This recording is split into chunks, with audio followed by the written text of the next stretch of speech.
Hey guys, welcome to the stream. Dan Smith, Hello. Tom Quayle. Cheers to you all. Hope you're doing well. Welcome to the Guitar Hour. It's obviously been quite a while since we've done one of these, and we've completely changed platform. And the reason we've done that is because you guys thought, and we thought, that Google Hangouts was pretty rubbish, to be honest. The video quality was rubbish, the sound was fairly rubbish, so we've kind of upgraded things quite a lot. And this Twitch platform, that's primarily used for gamers if you've never seen Twitch before, is a really good system for having really good quality video and audio. So we thought we'd do this basically. So welcome back. Hope you guys enjoy the stream. Down here, I've got the chat. So if you see me looking down here quite a lot, me and Dan looking down here, that's why we're looking down here. Hi guys, hi Mark McGuigan. Hi Stast, I guess that is. Hedge Khan, Astafaro. Unpronounceable names. Help me out, guys. William Levine. I will answer all of your questions, guys, or I'll try and do. If you hold the questions just for a minute, because obviously we want to do the introduction and stuff, we've got a topic we want to talk about. And obviously let us know if the sound isn't working or anything, or if the video's not working. I did a test earlier on for about half an hour. Seemed to be pretty good. If you guys listen to the quality of the sound on the guitars, I've got a buzz in here, by the way.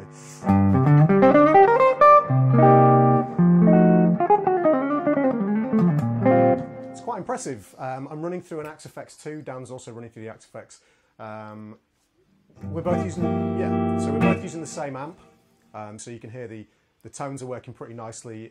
Hopefully the mics are working pretty nicely. There might be a slight issue that things are only coming through one channel, one speaker. So if you're using headphones, I apologise about that. I don't know why that is. I haven't managed to figure it out yet. Everything's set up correctly, so I'm assuming it's a setting somewhere that I've missed in the streaming software, so apologies for that if that is the case. But the sound should be pretty good, so fingers crossed. Even if it's only in one of your ears, it should be pretty good. So we're going to do a little introduction here, just tell you what we've been up to, what the kind of idea behind the Guitar Hour is, and this series that we're going to do, because we're thinking we're probably going to break these down into series. So we'll see. Yeah, the mics are not actually panned at all. They're panned central, so it's something to do with the streaming software. So I'm afraid, guys. Oh, hey. Kotzen UK. Thank you for following us.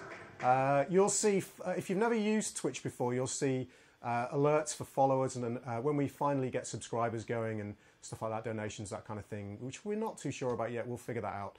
You'll see alerts. So that's what that is basically. So thank you very much, Kotzen UK, for the follow. If you've not clicked the follow link underneath, make sure you click that follow link and you'll be alerted as to whenever we're streaming. I'm going to do quite a lot of streams now. I'm going to do some practice session streams and some small sort of mini lessons and stuff. So make sure you keep watching and click that follow button, and you'll see when we're actually streaming. So I'm going to go over to Dan. Dan's going to sort of tell you what he's been up to, and also talk about his new guitar, because I don't think the guys have seen the guitar before. No, I think the last one we did was a while ago. I think, did I have it when we did you got it in August. That we did? You got it in August last year, didn't you? Is that right? We were in Budapest and you got it in August. Yeah, I think we went we're on the 11th or something. So I guess tell them about the trip to Budapest and what you've been up to. Yeah, so I ordered the guitar. I can't remember when I ordered it. Was it? I think it was maybe after meeting the guys. I think it was maybe after meeting the guys at NAMM. I think after I came home. Yeah, that must have been it. Mentioned that I played your Roadmaster and then wanted something similar. There's a bit of contention there because everyone teases Dan for having controversy about this. A TQ signature model Fibonacci, but I promise you it's not. If you ask Levi Clay, he'll say it is.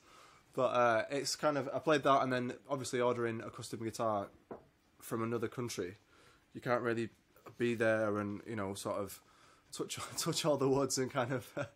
You can't. One of the downsides of ordering. Yeah, there's an element of ordering things and not really knowing, not necessarily knowing exactly how it's going to be. So I just sort of based it on what I liked about Tom's and then changed it from there. And then we went over in August last year, I think it was. Was it last year? Yep, August last year. Like ages ago. Went out to Budapest, saw the guys, had a little look around the it's not really a factory, the workshop, which is a great experience. You imagine these, if you think of a guitar builder's workshop, you'd imagine all these big high-tech machines and all this, kind of clinical gear, but you sort of go in there and then you're in there for 10 seconds and they start offering you shots of Palinka. Yeah, the Fibonari guys, they like to, this is probably, I shouldn't tell you this, but they like to drink. And they drink stuff that would strip the paint off your car. It's bad news. 10 in the morning and you giving shots out. Yeah. And obviously, being two polite English gentlemen, you say yeah and just take it. But yeah, I'll get onto the guitar in a second, but seeing the different stages, like seeing outside you've got, big chunks of tree that are yet to have anything done to them. And then a little bit further down the line, they've sort of sorted out into different woods and sizes and stuff. And you go in and you see like bodies that are yet to be painted hanging off the ceiling and thank you for the follow, Andreas Gaming. Thank you very much. And then you start seeing necks hanging down, and then all the different stages, and sort of seeing all the little things that they use to actually make them, including the tools that they make themselves. I think one of the buffer machines they've got is made from an old Ukrainian washing machine. Yeah, that's right. Yeah. Which I don't know if they're gonna hate me for giving away the secrets, but the work speaks for itself. So yeah, it's they're basically their version of a T-type. Yeah, literally, yeah. Start from from the back there. Oh, hang on. Keep listening, guys. Keep talking, Dan. Just bear with me a second, guys. Just need to switch the camera over. Okay. Keep talking, Dan. Oh, so the back body is mahogany, which I believe is African. If you can see that. Have we got a camera going now? Then? Yeah, we will do in a second. Okay. Let's give you a moment.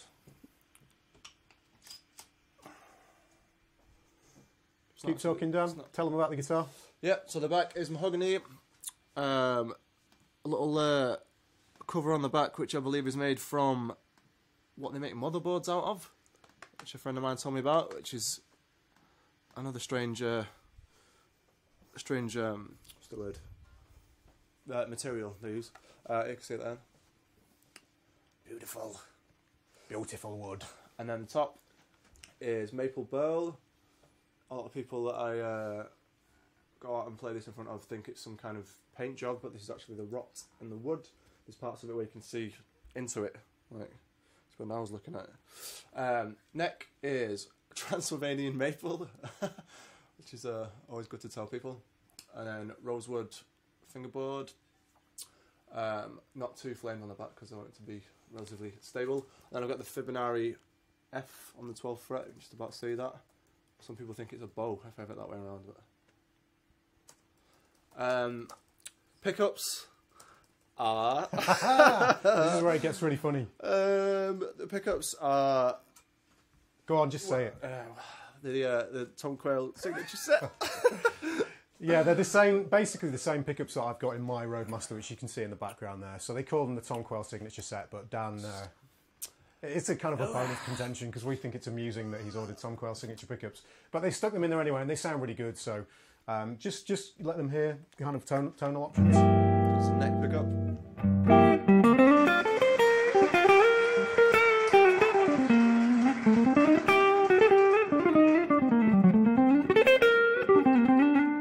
Thank you for the follow, Joseph Layton, by the way. Thank you so much for following the stream. So that was neck and bridge.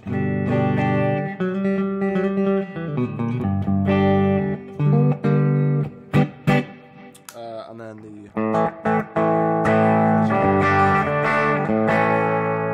which is actually, I'm not sure if you're even sort of familiar with this, but basically the bridge pickup in the TQ set, which I feel a little bit strange even saying, is quite a high output single coil, so you can hear, if you just play one more time, it's breaking up quite a bit.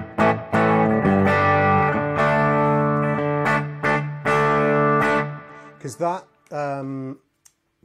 actual amp is set incredibly clean. If you listen on my guitar,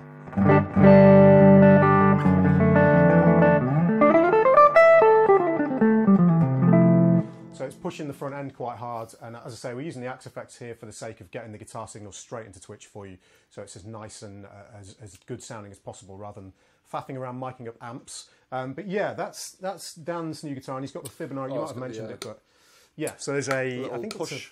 No, that's different to mine, I think, isn't it? This is the neck and the bridge in a series or parallel. I can't remember which way around is which. Woo! Hey! Boo Dude 100. I know exactly who that is. Cheers, Boo. Thank you for joining and following the stream. I would imagine this is your first time on Twitch. We'll have to get you watching some guys playing Xbox games. Maybe some Forza 5. That would be amusing. Okay, so the only other thing I want to talk about, I think some of you guys have seen this before, and I'm not going to go on about it too much, but just show you this guitar. This is really interesting, and we're going to get onto like the topics that we want to talk about. We've got a couple of things we want to talk about. We also want to, at the end of the session, we're going to teach you a couple of licks or show you a couple of licks that you can play as well. And obviously, stick your questions in the feed, because I can go back and have a look at all of these as well. If it did, by the way, welcome Greg Pantin. Thank you very much, Greg. Thank you for following the stream. If the video stopped for you, which it will have done, I presume, it was my fault because I forgot to change the battery in the camera before we started. Schoolboy error. My apologies. Welcome to all these guys who are chatting in the stream, by the way. Welcome to everybody who's watching. This guitar, these are the Fibonari erotic guitars, or this is one example of it. The name is obviously because of these bulbous horns. So this should probably come with some kind of warning, not suitable for work. These guitars, they're quite interesting. People find them a little bit controversial because they find the shape quite strange. And I must admit, in 2009, when I first demoed these guitars at Frankfurt Music Mess, I was a little bit kind of like, oh my word, look. Welcome to the stream, Fuzzy Wuzzy 73. Thank you for joining the stream. Thank you for following. Yeah, when I first demoed these, I was a little bit freaked out by them as well. The thing is, when you play them and when you put them against your body, the shape looks entirely different. Now, I realise that these are going to be Marmite guitars. Not everyone's going to fall in love with the shape, but they're some of the most ergonomic guitars I've ever played. And this thing, like, I mean, look at this. I can get up to the 24th fret and stick another hand underneath. The fret access is obscene. It's absolutely crazy. So this thing is really, really amazing to play. Now, somebody actually asked about my action. Now, I'm not sure what the best way of showing this to you is, except to say that I have a 1.5mm pick here. And around the 12th fret, if I put that pick in there, it will actually fall pretty much straight the way through. So you can kind of say my action is about 1.5mm high at the 12th fret. It's not as low as people think. It's not super slammed, because I tend to find... welcome to the stream, Sea of Art. We drink every time we get a... If I plug this in, I tend to find that you don't need a super low action to play all that legato stuff. It's not that big a deal. That kind of playing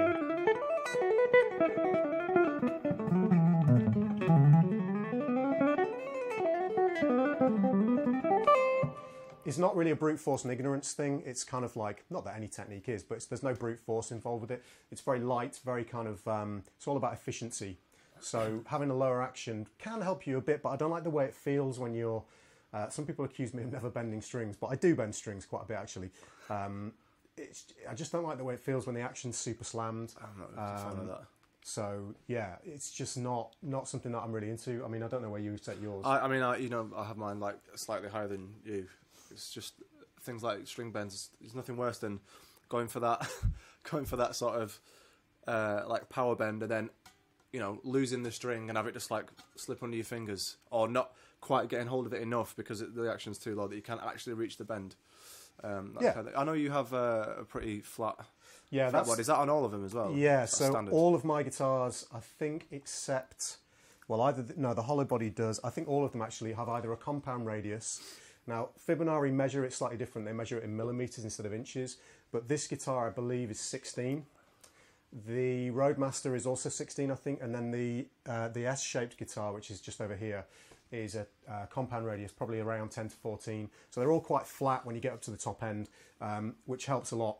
One thing that you can't see from here is the back of the body's actually got a little bit of a kind of curve inwards from the back there, which is a pretty sort of... Yeah, now again, that's the thing. We don't really see that on anything. Probably not going to be able to see it, but the body actually curves backwards. And the amazing thing about these guitars, and I don't want to go on about them too much, we'll stop in a minute, but is the way... this is basically completely contoured by hand, so it's not a flat piece of wood on the back and a flat piece of wood on the top with maybe some contouring here. It's entirely 3D, and there's a cavity here, well, not cavity, but it's contoured out here for the controls, and every single one is ever so slightly different. I mean, we're talking very minimal differences, but every guitar is completely unique. So, I mean, the other thing that's interesting about this is it's the first transparent gold top they've done.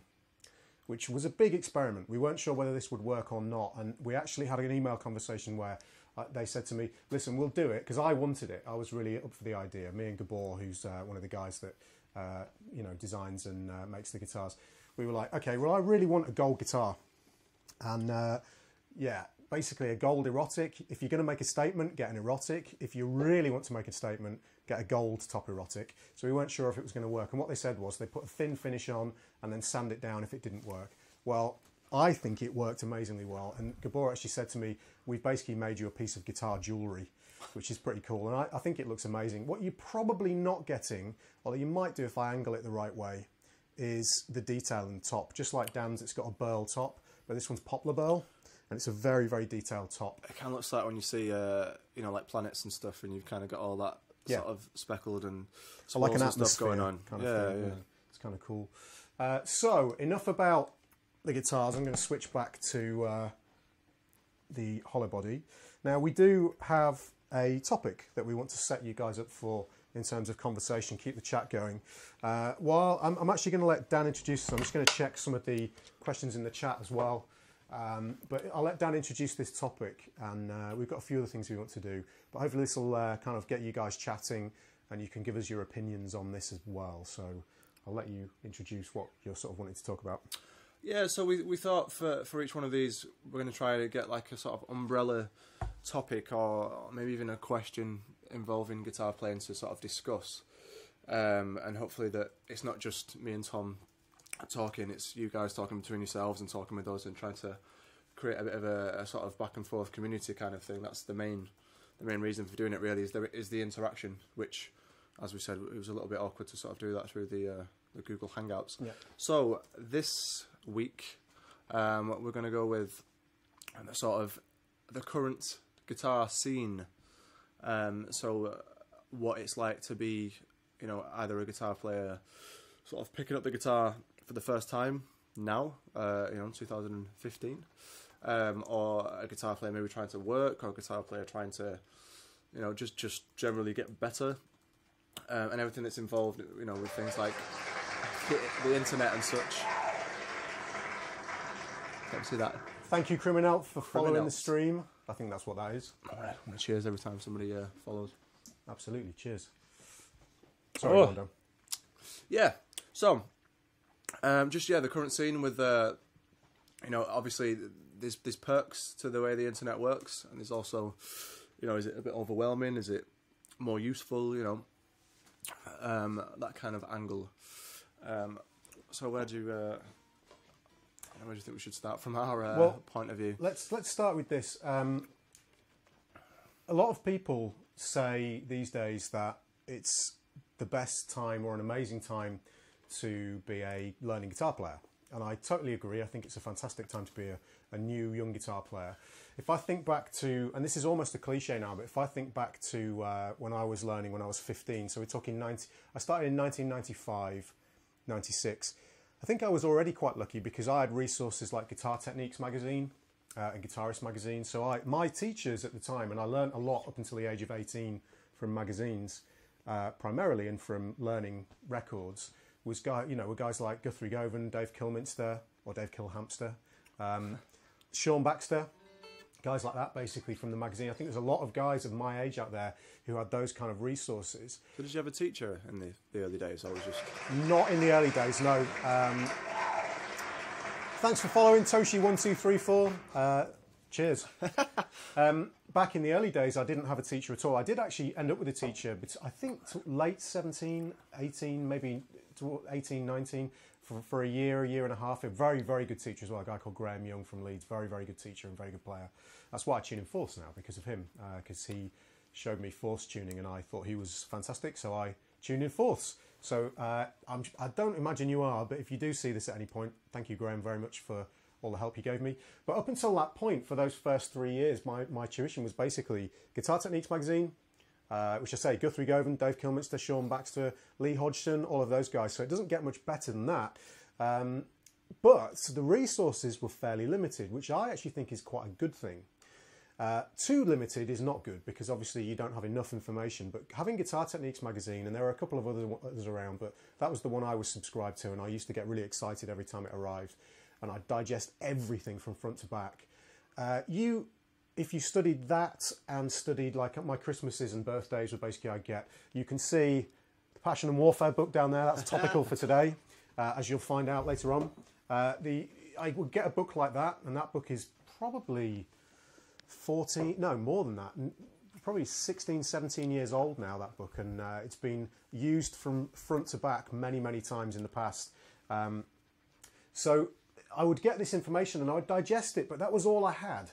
So I'd concentrate purely on that, and I would get really involved with it, and I would master it to the best of my abilities and then move on to something else once I'd done it. Laurie Monk, Truth in Shredding. Thank you for following the stream. And once I digested that, I then moved on to something else. So guitar techniques, for instance, I had a whole month of digesting that material before I got anything new to do. And I would buy an album, and I would get that album, and I would only have that one album and that book, say Passion and Warfare or Images and Words. I'm sure you guys are familiar with this process. Learn all the material, and that was it. Whereas these days, although there is tons of material out there, I wonder what you guys think. Do you think possibly there's too much material? I mean, if you go on YouTube, it's these days, especially back in 2008 when I first started, there weren't that many guitar players posting videos on YouTube. So it was quite easy to find stuff. Whereas now, El Rishi, Mr. Martin Miller, thank you for the follow. Whereas now, it's really like almost impossible to find anything on YouTube. It's become a little bit like Google became when they got really big, and thankfully the search engine works really well, but it's incredibly difficult to find or be seen or be heard on YouTube now, or on Facebook for that matter. Really, really difficult to get yourself known. Now that works for students as well. Feel free to talk about that as well, guys, promoting yourself on social media, how you feel about that these days. It's obviously become a lot more difficult. But in terms of learning, how do you filter out what's good, what's bad? How do you filter out, like, I'm going to concentrate on this and this alone? So I think these days, and I'm interested to hear your thoughts on this in the chat, these days possibly some people might find it very difficult to focus on something and get very, very good at that one thing and find their strengths, and actually not get lost in this minefield of information and just learn a little bit there, a little bit here, a little bit there, so on and so forth. Thank you for following the stream, Ed Guitar. Thank you very much. Ooh. And it becomes very difficult to focus. I'm just wondering, what do you think about that, Dan? It's definitely sort of too much. Well, it's not too much information, but it's very, very easy to just get hold of it all. Like, for instance, I have pretty much all the real books and a load of other books and things on pad now. So you've got X amount of years worth of music that if you want to try and learn a load of standards in your pocket or in your bag at all times, and there's just not enough time to go around and do them, and all these books that you can't even get through, and because there's all that information there, you haven't been working on something. And rather than working on that and then going, right, I'm going to see what's around the corner and see what's there, you can already see what's around the corner and around that corner and down the street because it's all already there. And it can be a little overwhelming if you are. I was thinking about this before. If you're into many different styles and things with the guitar, is to see pretty much on YouTube or on Facebook people doing each one of these things to a ridiculously high level all the time, every day. It can be a little bit sort of disheartening, if you're into like a bit of country stuff that you might want to get into, and then you see somebody on Facebook that's just shredding that like it's nothing, and then if you're into a bit of fusion stuff, you see somebody doing that, and then jazz stuff, see somebody doing that. It can be a bit. It's either going to really inspire you or make you go, oh right, well, somebody's already mastered that. I might just. That's the thing. I think these days we see so much perfection presented on YouTube, Facebook, social media, where actual perfection doesn't necessarily exist all the time. So we perceive, especially maybe starting students. Now, of course, this could be a really good thing because the future of guitar players may see an unrealistic sense of what they should be achieving and then possibly achieve that and go even further, which could push guitar even further. And this is why it's not necessarily cut and dry or black and white, this topic. Some people, and again, it depends entirely on the individual. I think someone said that in the chat, but it depends on the individual because some people may thrive in that kind of environment while others may not. And of course, there is some really, really fantastic tuition material out there. And it kind of was the same when I was a student. You had to find the right books, and there were certain books for me. I'm sure some of you guys will be familiar with these. If not, make a note of these. So there's Steve Kahn's Chord Concepts was a big book for me. Mick Goodrick's Advancing Guitarist. Currently, I'm actually subscribed to Tim Miller's site. I think Tim Miller is a fantastic player and a great teacher, and I'm learning tons of stuff from there. So there is a wealth of material. But if you don't know where you're looking and you don't know what's good and what's not, it can be very, very overwhelming. And there is some absolute rubbish out there, if we're honest, in terms of, you know, some myths and things being purported around about how you should, especially when in the jazz and fusion world, there's all sorts of little tricks and shortcuts to doing things. So it's like sort of, you see these kind of fitness Yeah. things. It's like, take these pills and you'll be, you know, massive, or do this and then, you know, that'll build your speed up and things like that. And it's all these things you see where it's kind of like modes demystified in these 5 steps. It's like whey protein for guitar players. Yeah, basically, yeah, like steroids for guitar players. Yeah, absolutely. I mean, I think these days trying to I mean, I found myself. I mean, I was talking to Dan about this earlier on. There's so much information out there that it's hard to not constantly consume information. I mean, I am always, you can ask my partner Cheryl, oh well you can't obviously, but maybe you could stalk her out on Facebook and ask her. She won't thank me for that. I'm always consuming information, so I'm always on my phone or on my iPad or on the internet somewhere, even in the places you wouldn't want to be on the internet. And I don't mean the sites, I mean where I'm actually, you know, when I'm doing something and I'm using the internet. I'm sure you can imagine. Thank you for the follow, Noah, however you pronounce that. Thank you very much for following the stream. Cheers. Yeah, it's just really hard to concentrate these days. And one of the things that I found, I did an experiment, I guess 2 weeks ago, because I was quite sort of down about, you always get down about your playing at certain points, and I was quite down about various things. And especially from a technique perspective, although it might be the amount of gaming I've done recently, which is obscene levels. I've been getting really into Bloodborne. And yeah, I was finding my technique wasn't working the way I wanted it to. I couldn't really play what I wanted to. My ears weren't doing what, you know, I couldn't hear things very well. Dan, you couldn't just tap that space bar on the keyboard over there, could you? And yeah, things weren't going very well. So what I decided to do was just basically quit any kind of social, not entirely, but quit any kind of social media, quit any kind of... maintain radio silence yeah, for a little bit. what I used to do is I would practice, and this might be a good tip for some of you guys if you recognise yourself in this. I would sit there practicing with a YouTube video on. Okay, so I was really into... there's these series of lectures by that Neil deGrasse Tyson does, and I watched them with a friend of mine who's watching now called Stelios First, and he introduced these to me. So I need to thank you and also say no thanks, because they became... I watched all of them quite a few times because they're quite hard to kind of grasp. But I was watching them whilst playing guitar, which is ridiculous because I'm doing one complex thing here and watching another complex thing and achieving very little. And I would watch all sorts of... I might put Netflix on in the background. I might, I don't know, read something whilst noodling around. And I'm achieving nothing, basically. So I decided to switch everything off, switched off social media, didn't put on Netflix, switched the computer off, went back to practicing with just the guitar and possibly a metronome. No iPad, no phone, nothing. And achieved an incredible amount in that one day. Way, way more than I've achieved for quite a long time, and felt much better about my playing, felt kind of positive about where I was going with my practice, so on and so forth. But essentially practiced the way I used to practice before I had access to this information overload. And I love the information overload. I'm obsessed with it. I think it's brilliant. I don't want life to not have the internet and, you know, YouTube and Facebook, so on and so forth. But I think you've got to moderate it. I don't know if you've had an experience with that, but... well, I mean, I'm guilty of, you know, sitting there with watching like a gaming video on YouTube with a guitar in my hand, and then I might have it, you know, sort of dual screened up onto the TV and have sort of like the real book or something on there. And it's... You can't, I mean, just from a sort of biological angle, you cannot be taking in all that information at the same time. Well, S. Martin 92 saying, should we turn the stream off and actually practice? Don't do that, whatever you do. Whoa. Feel free to noodle around, talk. but, you know, practice after the stream. It's only like an hour or so long. You'll be fine, don't worry. But like one of the biggest times for practice, I remember, is... and it was, at the time, I didn't even think it was like sitting down to practice, was when I was about 14, 15, sort of coming home from school.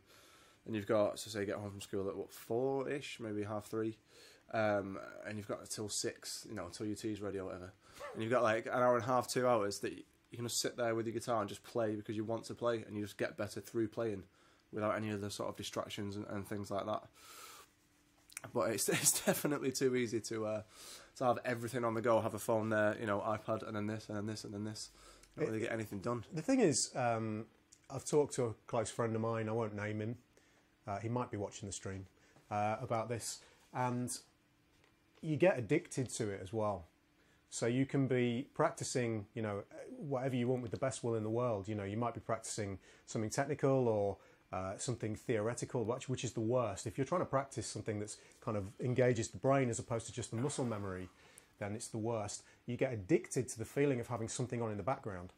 It's really hard to switch it off, you know, and I recommend that you do. I recommend that you give it a go. Go cold turkey, as they say. Switch off the distraction and allow yourself to appreciate just the concentration involved with actually playing again and just performing. Or, and I am very guilty of not doing this, and a good friend of mine who I'm actually working on some material with right now, a guy called Alessandro Benvenuti, he put a really great post up on Facebook the other day saying, if you want to practice and get better at music, stop playing the guitar and listen to music for a while. I think it's a really good idea. You know. Welcome, Stel Andre, to the stream. Thank you for following. Cheers to you. Yeah, I think it's a really good idea. Just you know, put the guitar down, stop getting frustrated, and listen to some music. Just chill out, appreciate the reason. And this is primarily what we wanted to talk about, actually, the kind of thread of this, and we're getting round to it now, is appreciating and remembering the reason why you picked the guitar up in the first place, which is exactly why that book is down there. I just think that's, you know, that always reminds me why I picked up the instrument in the first place. And I'm very guilty of sometimes forgetting, especially, you know, as somebody who has a reasonable kind of online following and people are expecting sort of products from you and so on and so forth, which is fantastic. I can't thank you guys enough for being interested in my playing. I'm so amazed every day that that's the case. And again, thank you so much. You know, to remember why you started playing and to remember to enjoy playing is really important. I mean, what do you play when you're feeling a bit frustrated? What are the things that you really enjoy to play and that remind you of why you play the guitar? Well, what I've been doing recently is, and this is something that a friend of ours, Levi, sort of says, is he always goes on about sort of investing in yourself. And if you, I mean, the way he was talking about it was in relation to getting an album. So if an album comes out, instead of, you know, getting it by some other means, or you know, getting someone else to sort of copy it for you or something like that, is spend the money, get an album, and then sit there and consume it as if it's a film or if it's a book, and just concentrate on that one thing. And I've been doing that a lot more recently. I've been buying more music than I have, and going through it and listening to it than I have done it in a long time. And I found that my playing is a little bit more maybe intentional and not as sort of just wandering and just going through the motions without any kind of real result. And what I said before about, you know, you had that practice session and felt really good about it. What I've been doing recently is trying to practice stuff that is kind of useful. Now, what is useful to one person and the other is a little bit is a little bit squiffy, shall we say? So you've not been practicing your tapped arpeggios then? Well, no, I don't think I've ever really done that. But can't believe it. But like I've currently got a gig with a swing band, and a lot of some of the stuff they do is like Western swing, which is kind of jazzy, kind of cowboy music, to sort of put it one way, and really getting into that style, which is kind of a cross between sort of early swing, gypsy jazz, sort of bit of country-esque, you know, maybe elements of like bluegrass, that kind of thing. And because I have an outlet with that, because I can practice something, maybe transcribe something, and then I can try it out that weekend at the gig, or whenever it is. Once it pays off, it's such a good feeling because you have an outlet for it. And I feel so much better about practicing those kind of things and having somewhere to you know, having a result with it than a while back when, you know, I wasn't working as much and I was sort of, you know, just going through standards and stuff and not really sort of meandering my way through, doing the scales and arpeggios, and not really sort of having that sense of achievement at the end, which I think is massive at the minute. Even if you're just learning something to go and jam with someone, if you just both agree on a few standards and then you go and jam it out and you get a bit of interaction between two people, even that is like... Well, it's the old reward thing, isn't it? You know, it's like when you're jamming with somebody or when you're working on something, if you have a rewarded feeling at the end of it, as opposed to a frustrated feeling at the end of it. You're much more likely to pick the instrument back up again. And I don't think that ever goes away. I mean, you tend to think, or at least I did when I was younger, that guys who are professional players and are very, very well versed in what they do, they just, they've got it. They can just do it all the time. There's no maintenance work. They just, they don't need to practice anymore. That's how they, they sound, and that's it. That's fine. They don't get frustrated with their playing. I'm sure, like everybody else, you look at a guy like Andy Timmons, I'm sure there's big things in his playing that he wishes he could do. I know he studies jazz and has done for a long, long time. There's things that even he, as incredible as he is, he probably wants the reward of practicing something and getting better at it. And, if you can find ways of being rewarded in your playing as opposed to constantly getting frustrated, and I think having masses of distractions can be a big problem for that. But also remembering why you played in the first place.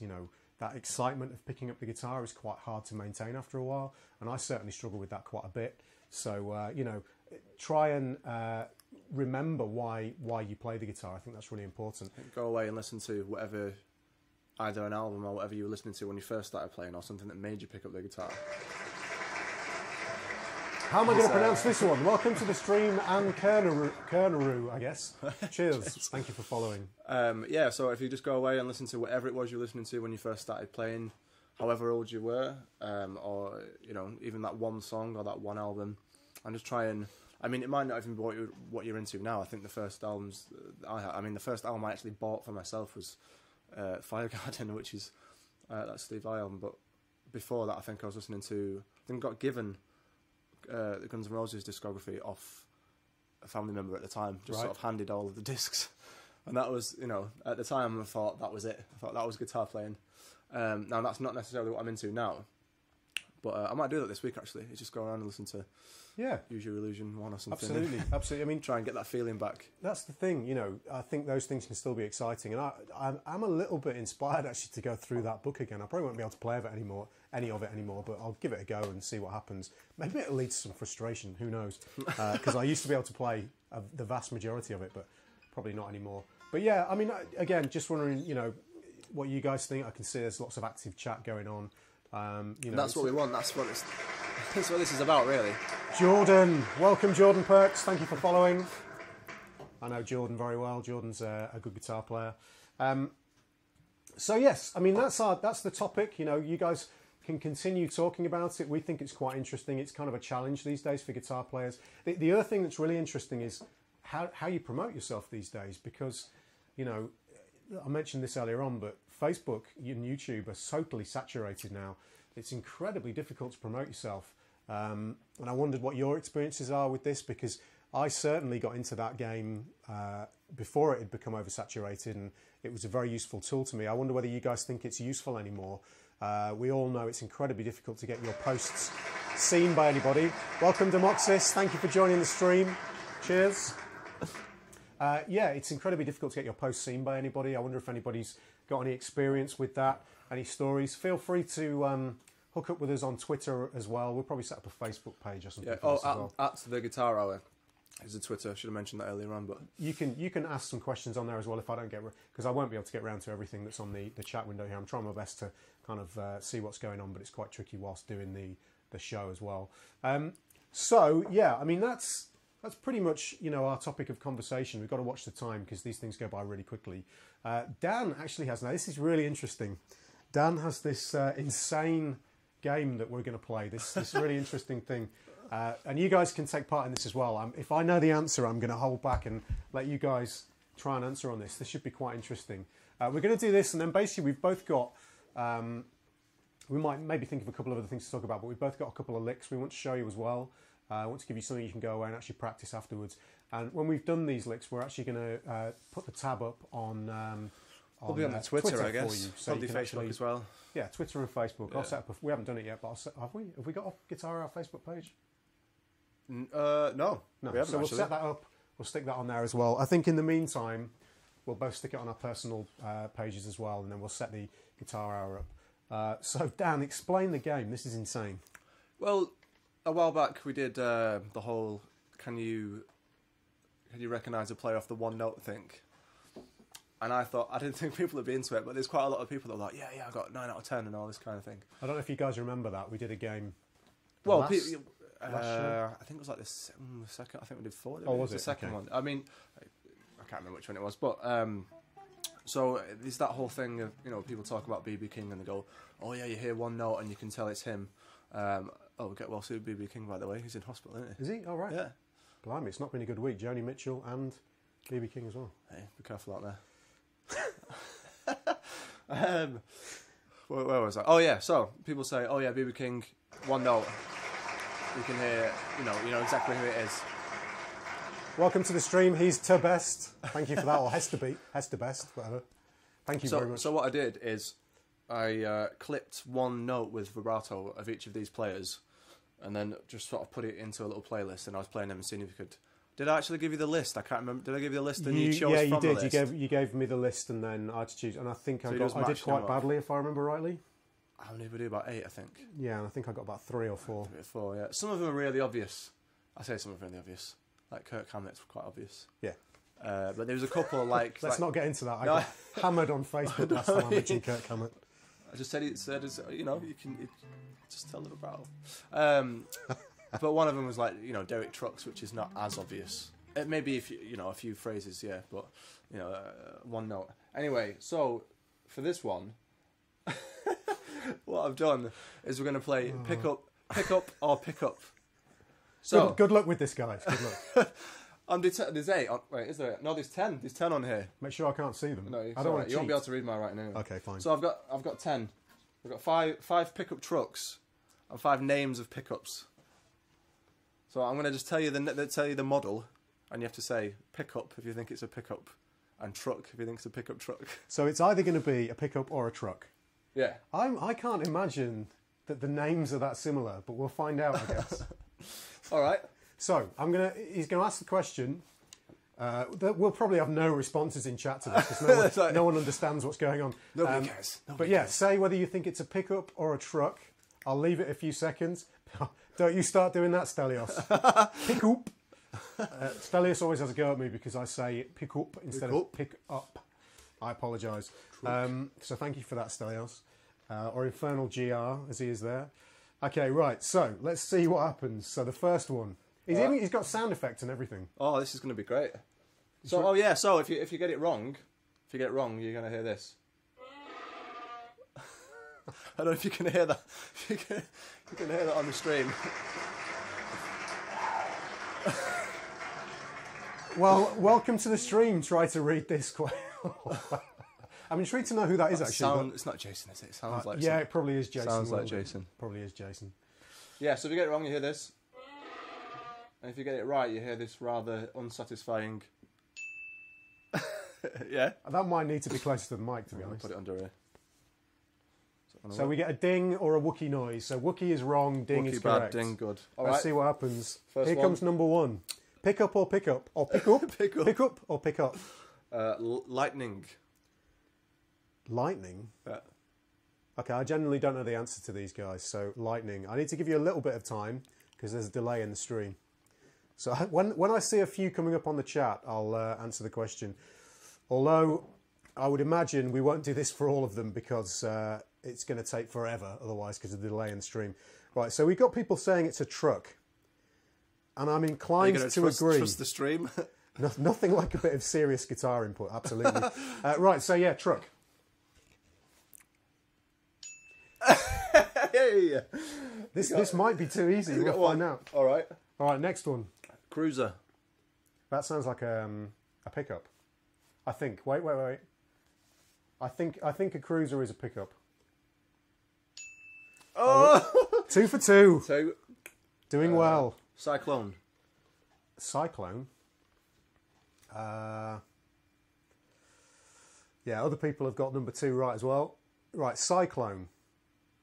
I think Cyclone is a truck. Wait. Yeah, a truck. This game might be too easy. Oh. So we got number 3 right. Jordan Perks got number 3 right too. Emerald. Emerald. I think Emerald is a truck. Okay, we got one wrong. Emerald is Emerald's a pickup. a pickup. Bare knuckle. Okay. Pegasus. Pegasus sounds like a truck. Oh my God. Okay, what? How many have I got wrong now? 2. 2. So how many have we done? 5, have we? Yeah, 5. Pegasus is Seymour Duncan. Avalanche. Avalanche.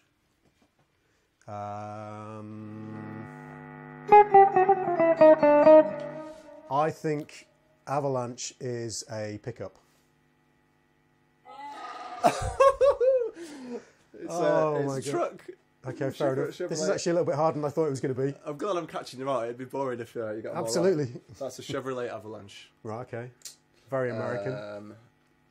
Night Wolf. Night Wolf? That's got to be a truck, surely. Surely Night Wolf has to be a truck. the Night Wolf pickup, who makes that? Gemini Pickups. Never heard of them. An English company. Okay. I tried to pick ones that weren't really obvious. I'm sure it's a very good pickup. Or pickup. I didn't want to go for like really obvious ones like Chopper and stuff like that because you've heard of those, right? Yeah, of course, yeah. Well, Cruiser I'd heard of. Oh, okay. It's probably the most obvious one. Titan. That sounds like a pickup that would be used by someone with 15 strings on their guitar. So go and pick up.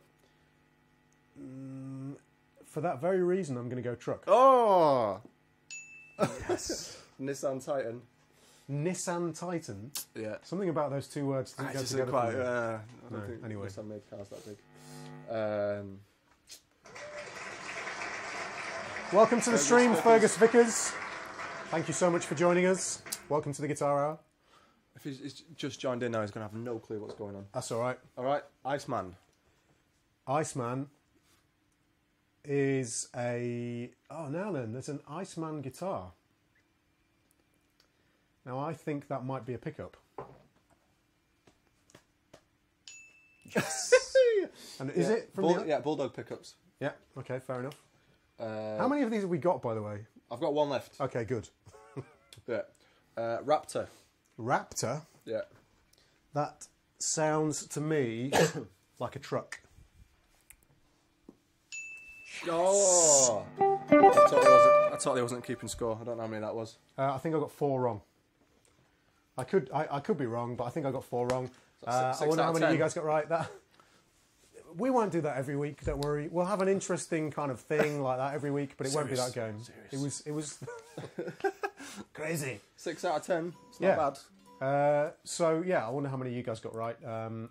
Trucks that sound like pickups, kind of interesting. That's genius. Yeah, It's like Celebrity Juice level of genius. we don't need. Actually, I was going to say we need the little bear from what was it called? What was the TV show called that he used to do with the little bear in it? When he used to Bo Selector. Oh my god. Yeah. That would be a bad idea. If you ever saw the Bo Selector bear, let's not go down that road. So, what we thought we'd do to kind of, bring things to a close a little bit, and you guys can keep chatting, by the way, once the stream is finished, you can still keep chatting if you want to as well, is we thought we'd show you a couple of lines or licks that we each were kind of interested in. So we're going to do this every week, something that is kind of, we've been either working on or something that we're interested in. And we transcribe that week or something. Yeah, absolutely. So something that's kind of topical for that week. I'll let Dan do his first, but I've got this kind of Kurt Rosenwinkel-esque kind of thing over an altered chord. So I'm going to show you that. Dan's got this ridiculous kind of Western swing country thing. Well, I stole it from Andy Wood. The reason this is important, and this is kind of one of the things we were sort of debating whether to talk about today, although we'll probably talk about it again, is this whole thing of vocabulary with guitar. When you can know what to play over a certain set of chords, what chords to play in a certain style, but the vocabulary of how you actually solo in that particular style is really, really important. And these two things, these two licks that we're going to play, or these lines, their vocabulary sense is completely different to one another. And it's kind of interesting when you listen to the lines. Mine's possibly a little bit simpler than Dan's, but you'll hear straight away that it's a very kind of Kurt Rosenwinkel-esque line. And I'll probably talk a little bit about why and how it's set up to sound quite modern, whereas Dan's is definitely more sort of sort of bordering on the sort of old school jazz, gypsy, Yeah, swing. it's a lot earlier, shall we say? I mean, that's the kind of thing I'm sort of into at the minute, just because it's a completely different way of playing. Generally, a lot of the chords, a lot of the chord progressions are a lot simpler. There's not as many substitutions and alterations, and I mean, we've actually in previous meetings tried like jamming over this stuff, and as like we were saying, stuff that you think should work, doesn't work, doesn't sound right. Not necessarily doesn't work, but it doesn't fit in with sort of the vocabulary of that style. Not to say that you can only play a certain little fenced off area of stuff, but it's having that awareness of what is sort of stylistically sound and what is going to sound, what is going to sound good. And it's a bit of a crisis I've had at the minute is being able to look at a progression and go, right, I know what goes over that. I know that's, not to talk about scales, but I know like what scale goes over there, what notes are in that chord. Or arpeggios, whatever. The material. Yeah, that fits over it's them. very easy to sort of ramble your way through it and play the right notes or the go-to notes, but to actually get some vocab together that works over that, it's almost like, it shouldn't be, but it's almost like it's two different camps. You've got the trying to be able to solo over everything, and then the having lots of vocab and sounding good. And the thing is, a lot of the times, the guy with the vocab will sound better. Well, this is the thing. I mean, when if Dan's playing, like just play like a Western swing style groove, something that you might play.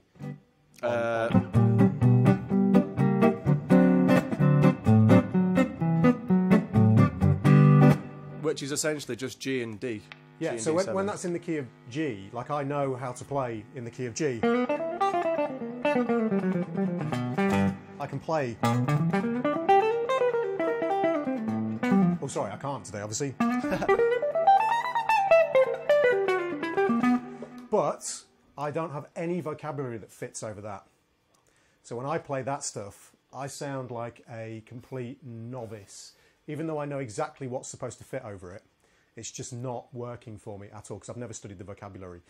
Whereas if I'm playing over more like a jazz standard, something like Stella by Starlight or Autumn Leaves or any of those kind of well-known standards, it's the same deal. I know what to play, but my vocabulary fits. I've studied the vocabulary much more, so I know what fits. So it's really interesting listening to Dan over the last... How long have you been in that band? It'll be a year in May. A year. And then some time before that as well, where you were studying some of that stuff because you knew you were going to audition for the band. Listening to Dan learn that vocabulary on not only guitar, but on... I've got lap steel. No pedals. Yeah. A lap steel is really interesting because it totally changes loads of things about your playing. You learn the clarinet groove. Hey! These usernames are amazing, guys. I think they're just amazing. Cheers. Thank you for joining the stream. Yeah, I mean, learning that vocabulary is just so important for your style. It's not just about knowing what to play in terms of knowing that when you hear this chord, this scale, it's going to sound good.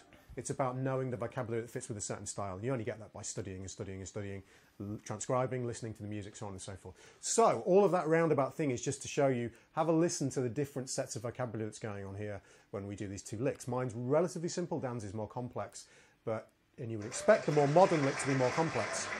Hi, Squell, thank you for joining the stream. Cheers to you. This reminds me of advice I got off two separate jazz musicians on ships. One was this really old school saxophone player that would say, you need to go back to the beginning. He'd say, right, if you want to learn how to play jazz, you need to go right back to the beginning. Like sort of Charlie Christian and those kind of guys, and just go there and then sort of slowly work your way forward.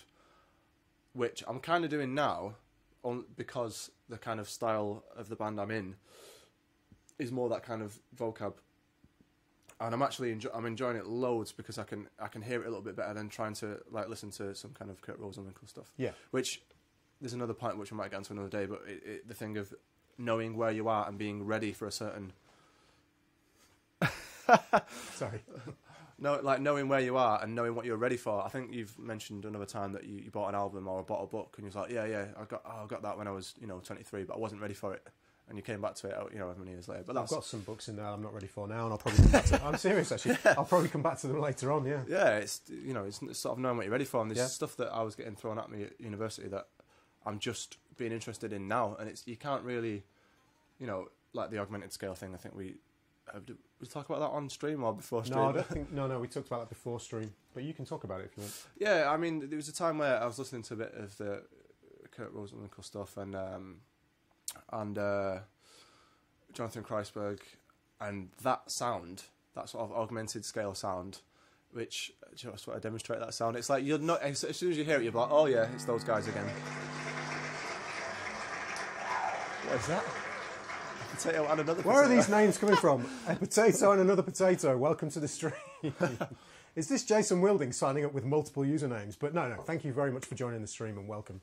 Yeah, the augmented scale sound is this kind of... Oh, sorry.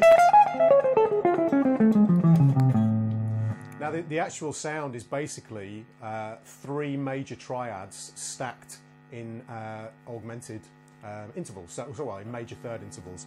So if we started out in C, you would have a C major triad, and then you'd have an E major triad, and then you'd have an E, in this case, I said an E major triad there, and then a G sharp major triad. So it gives you a really interesting sound.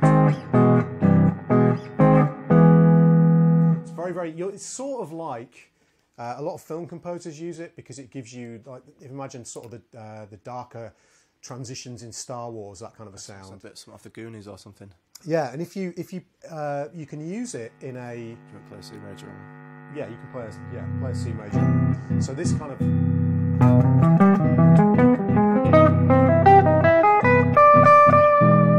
So that kind of a sound is very dark.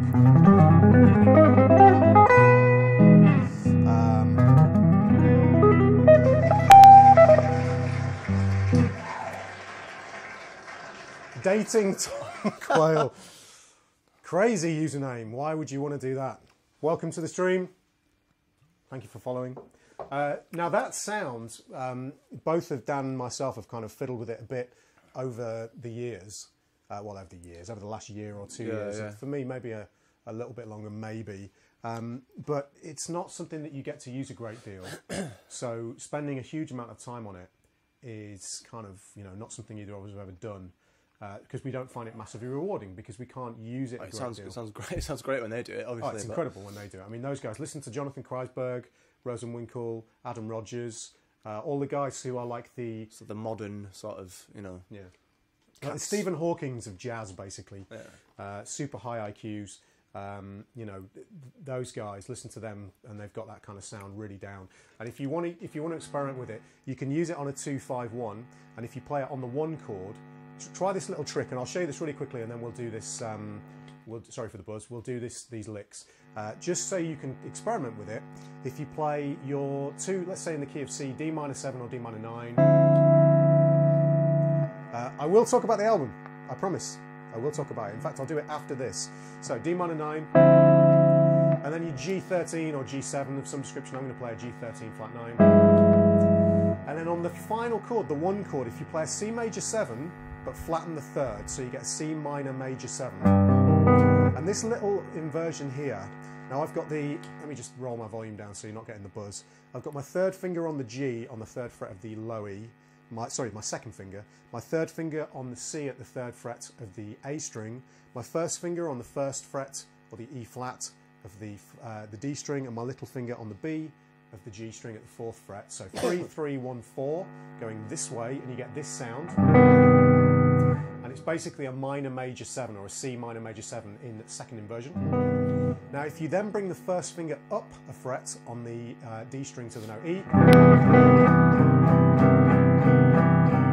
so you get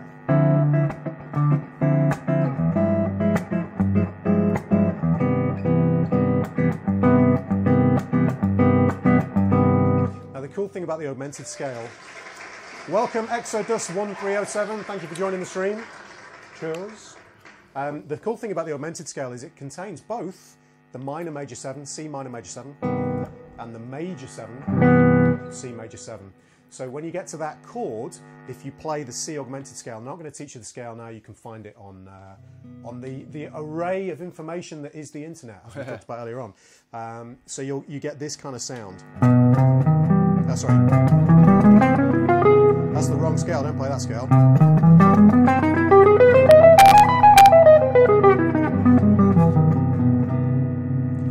play the scales for you on top of the actual chord progression, you get this over the D minor 9. And some kind of G. And then this.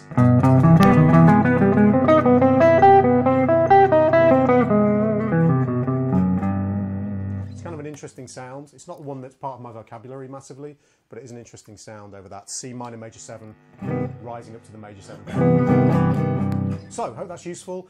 Right, let's without further ado get onto these licks, and Dan's going to go first. Just to round that up, the point was, I didn't get to the point. The point was that I wasn't, you know, I said to you, oh yeah, I've been looking at that, and it wasn't going to be that useful, and it's knowing what you're ready for was the thing.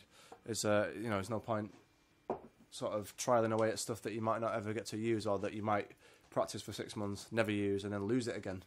And it's that thing of, you know, having some sense of achievement. So, Dave Bronze.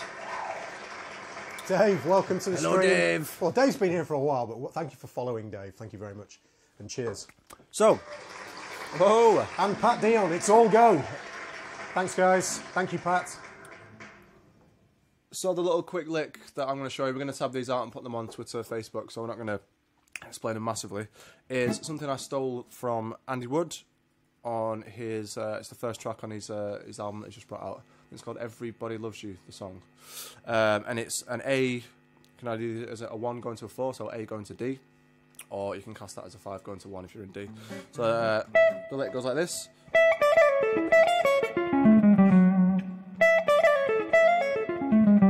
And that's an Andy Wood lick? Yeah. Okay. So it just starts off as an A, and then goes to the augmented. And then resolves. Do it one more time, play the chords over it.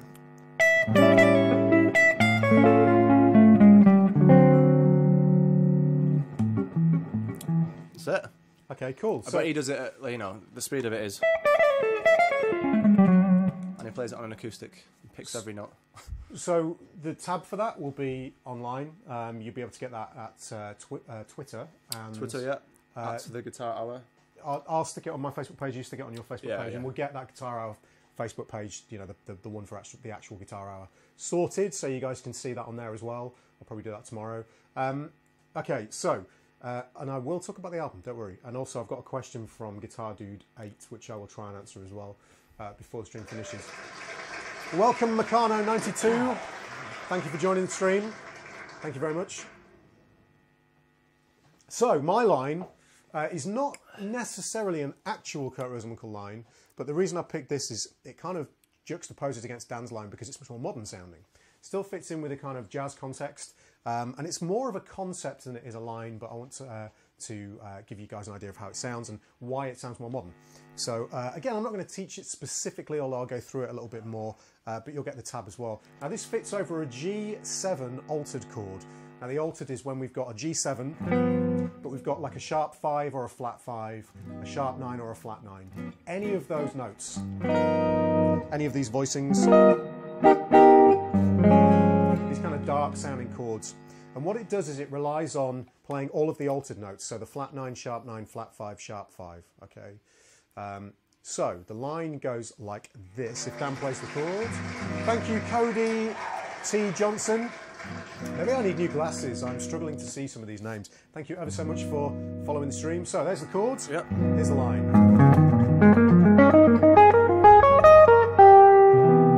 Cool. So it resolves to either a major 7 or a minor 7, in this case C major 7. Play it one more time.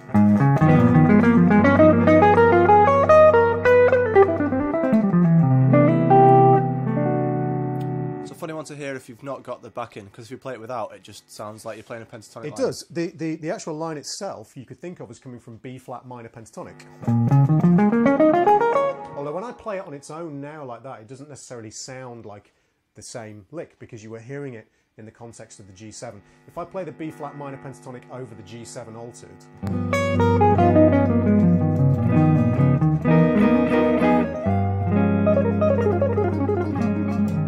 so interesting how it takes on a different sound or a different life, or a life of its own, basically. And what's going on here is I'm playing, the reason this sounds more modern is because it's built around the altered tones, which is really important, and also wider intervals. So Dan's lick was built around lots of seconds and thirds. Yeah, it's just very arpeggio based. Yeah, okay. Just arpeggio based and a bit of chromaticism, really. So you're outlining the chords very explicitly, and that's what Andy's really good at. Andy is really good at, as a country player, which is really important, outlining the actual chords. I'll have a look at your questions in a second, guys, I promise.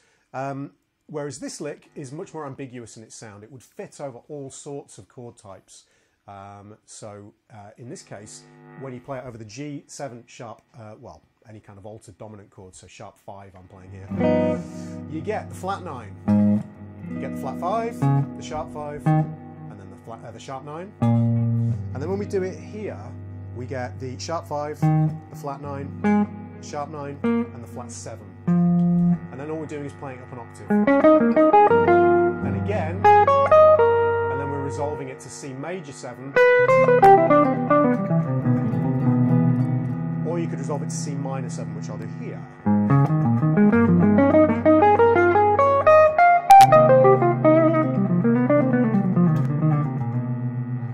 So that's the line. Obviously, as I say, it's more modern sounding because it's built on these fourths, which is a good concept to experiment with in your lines. So yeah, check out Twitter and Facebook, and you'll get the tabs on there and the sort of info for those. So I hope those are useful to you. They're kind of cool. Now, I've got a couple of questions. I must talk about the album. I probably can't answer some of these if they're a bit long, guys, but I'll have a look. The album is a lot further on than it was last time we spoke. I have an amazing bass player who I'm not going to announce just yet, recording bass parts for it as we speak. You guys have all heard of him, though. He's an amazing bass player, phenomenal guy. And some of the drum tracks are finished and sound absolutely amazing. All the tracks are written. Everything's done. It's just all a recording process now. But I am also working on 2 other albums at the same time. So you must be patient with me. Plus, I'm always being given all sorts of recording projects and so on and so forth. So and DVDs to do for Lick Library, which is fantastic. And I'm working on my own material for the website as well. So I'm hoping, it'll definitely be this year. I say that, I've said that before, but it'll definitely be this year, provided there's enough time, because all the writing's finished. It's just getting everything recorded now. So thank you for your patience, guys. Hopefully it'll be worth the wait. Let me hit that space bar again. Our screen's disappeared. Now, there's a couple of other questions. Let's have a look. So, where are we? Hey Tom, got all 3 modern legato lessons. If I have 1 hour a day for legato technique, how do you suggest I practice it? Like improv versus metronome practice. If you are just starting out with it, or are at sort of intermediate stage, I recommend doing everything as the exercises that that come with the modern legato series. So practice those exercises with a drum machine or a metronome, preferably a drum machine, so you've got the groove on there as well, and get the sound to be as uniform as possible. So before you start improvising, although you can do that as well, obviously, make sure that this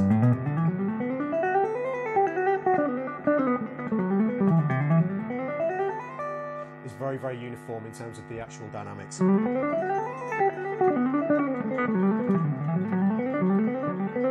That could be something as simple as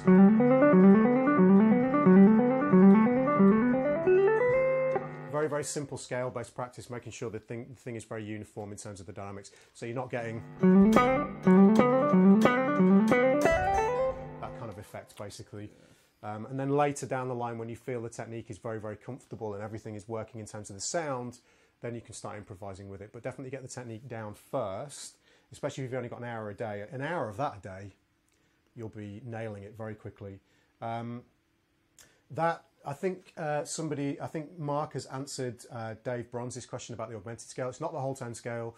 It's a different scale in terms of the sound. It's actually got, if we go through the scale really, really quick, it's got a 1, a sharp 9, a 3, a 5, a flat 6, and then the major 7. So it's actually got less notes than you'd expect. It's a really interesting scale, so definitely worth checking out. And there's a couple of other ones. A jazz harmony book Get the Mark Levine Jazz Harmony book. It's probably the best out there. Would you agree? Yeah, that's one of the ones that's on my iPad.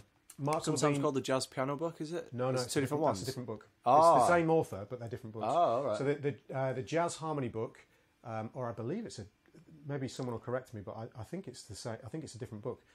Check that out, guys. It's easy to find. Mark Levine, which is Levine. I'm sure I don't need to spell Mark for you. It's with a K, obviously. That book is absolutely fantastic. So that was the Clarinet Groom, which is an amazing name, who asked that. So all the examples in it as well have, I assume it's the same as the other book, have a place to go to listen to them. So it'll show you something, and it'll be from a tune. So it'll say this is this chord in use, and then it'll show you a couple of bars of music that is transcribed from somebody's tune. So everything in there is very realistic and very usable. Yeah. That book will teach you everything you need to know about jazz harmony. I've got some lessons on my site as well, which are good for that. But that book is a great thing to have if you just want something in front of you that you can work through. It's absolutely fantastic. A few people are sort of asking similar questions. The approach to developing solid vocabulary of chords, there's all sorts of books out there that you can get for that. Or you can, again, check out some of my stuff on my website. There's a link underneath the stream. Steve Kahn's books, Chord Concepts, that's very good for that. And obviously the Ted Green stuff, although it can be a little overwhelming at times. So yeah, I can't really go into too many of these questions, guys, now, because we'll be here all evening, and some of these are quite, in depth. So questions about sort of time feel and stuff. But we'll probably end up covering these on some of the later streams anyway. So keep tuning in, and we'll get through these. So use the Twitter as well. You can tweet us in between streams, because obviously we're not going to be on the chat in between. Yeah. In between streams and stuff like that. So at the Guitar Hour, any future Twitter questions or whatever. Suggestions for more dumb games to do, and we can answer those. This will be going up on YouTube afterwards. It might take a little bit of time, and you'll also be able to watch. The stream is archived, so you can watch it afterwards if you missed anything. If you go on the Twitter account and on my Twitter account and look at the archived or past broadcast, you'll be able to see that, and you'll also be able to see two stupid streams I did earlier on today of me shredding away or noodling when I was testing it. So if you fancy seeing that, I don't know why you would, but they're on there. But I am going to be streaming some practice sessions and some playing, just myself actually. I don't know if Dan's planning to do similar things himself, but I will be streaming, and you guys will know when I'm streaming because you'll get alerts. If you clicked on the follow button underneath, you'll get an alert when I go live, and I'll give you a good 10 minutes. I'll let you know, and then I'll give you a good 10 minutes to get on the stream. And then I'm going to start streaming some practice sessions. It won't be all, every day, but I'll be doing some of that stuff. There we go. M. Garma, thank you for the follow and for watching the stream. So you can check out some of those practice sessions, and I'll be talking a little bit about what I'm doing. So yeah, hopefully you guys will enjoy that. So that's pretty much everything. I think that's for now. Everything. I think we've been over an hour, so we've fulfilled our guitar hour and a bit. Maybe we should call it the guitar hour and a bit. So hope you've enjoyed it. You guys, I believe, can continue chatting in the stream. Gorgeous Man 85. Cheers. I have a tiny bit of beer left, so this is for you. Just a little bit. Hope you've enjoyed the stream, guys, and yeah, as I say, sign up for the Twitter. What is it again? At Guitar Hour. At the Guitar Hour. The Guitar Hour. And keep an eye on Facebook for my personal Facebook page and Dan's personal Facebook page for those tabs. And yeah, we will see you next time, guys. Thank you so much. See you again soon. Bye-bye. Bye.